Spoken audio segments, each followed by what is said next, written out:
ಈ ಜೀವನದ ಅತ್ಯಂತ ಮುಖ್ಯ ಗುರಿ ಯಾವುದೇ ಇರಲಿ,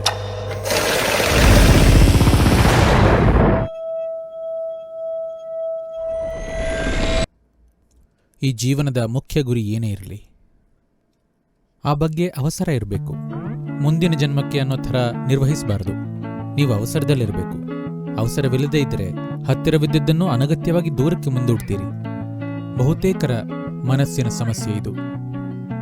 ನಿಮ್ಮ ಮನಸ್ಸು ಅಥವಾ ಮೆದುಳು ಯೋಜಿಸೋ ಮಟ್ಟಕ್ಕೆ ವಿಕಸಿತವಾಗಿದ್ದರಿಂದ ನೀವೀಗ ಯೋಜಿಸ್ತಿಲ್ಲ. ನೀವೆಲ್ಲಿ ಇಲ್ಲವೋ ಆ ಜಾಗದಲ್ಲಿ ನಿಮ್ಮನ್ನ ಕಲ್ಪಿಸಿಕೊಳ್ತಿದ್ದೀರಿ. ಅದರಿಂದಲೇ ಭವಿಷ್ಯದಲ್ಲಿ ಬದುಕ್ತೀರಿ. ಈಗ ಇಲ್ಲಿರೋ ಅದ್ಭುತ ಸಾಧ್ಯತೆಗಳೆಲ್ಲ ನಾಳೆಗೆ ಅಂತ ಆಗಿದೆ. ನಿಮ್ಮೊಳಗೆ ಆ ಅವಸರವಿದ್ರೆ ಅದು ಈಗಲೇ ಆಗಬಹುದು. ನೀವು ಅವಸರದಲ್ಲಿರಬೇಕು. ಅದು ತುಂಬಾ ಮುಖ್ಯ.